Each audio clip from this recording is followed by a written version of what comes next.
أثمر، والبشر إذا سقيته أنكر. هذا نكار خير. باش نقول لك يا يوسف، يعني الإنسان يكون صريح. أنت يا اسكو موتسيبي هذا كي جا للجزائر كان على حسن الضيافة تاعنا والكرم اللي كنا درناه له. شوف واش رجع لنا، احنا ما نسحقوش ترجع لنا. كون عندك موقف ومبادئ ومشي بها. ما قلناش الجزائر انا با بوزوان باش ترجع لها. احنا شعب سواء حكم ولا يعني شعب او جيش، احنا ونا بوزوان دو بيرسون. احنا الشدات تاعنا الا في ربي.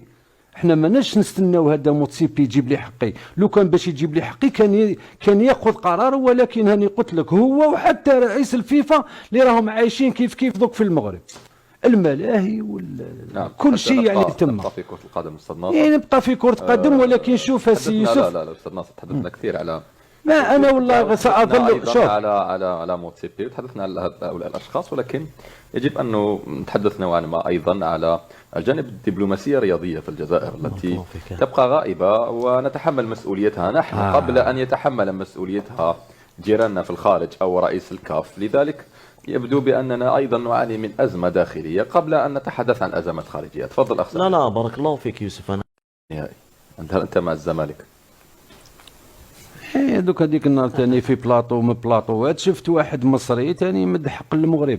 انا ما ناصرش، انا ناصر ليكيب ناسيونال تاعي. ما ناصرش الزمالك، ما ناصرش يا اخي، ما ناصرش. هاو اللي قال لك الكجاع ما يحكمش في لي زاربيت وما يحكمش في لي ماتش وما يحمش. في نفس الوقت قال لهم انا من دبر ان تكون كاس افريقيا 2019 في مصر. في مصر. نعم. هي دوك هنايا راه كل شيء. ما نجيبش دوك نتكلم على موتسيبي نهار كامل نتكلم على مونديلا. هو يقول لك انا ما ندخلش، هو اللي دخل، هو اللي دار هذا القرار، كان من عنده. فضح روحه بنفسه يتكلم هكا. علاش قلت لك المنافق يحبوه؟ احنا كجزائر ما نحبوش المنافق. احنا فينا وعلينا، ولكن الصالح اكثر من الطالح. في الجزائر بلد العرب المسلم نحن مع المظلوم.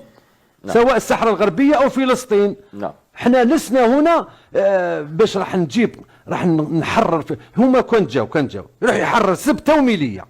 نعم. بصح وكان التحرك قبل الوصول لسنه 2025. هذا هو ربما السؤال المطروح. انا نشارك ولا ما نشاركش ما عنديش. انا كجزائري نتكلم كوطني، ما نتكلم على نفسي.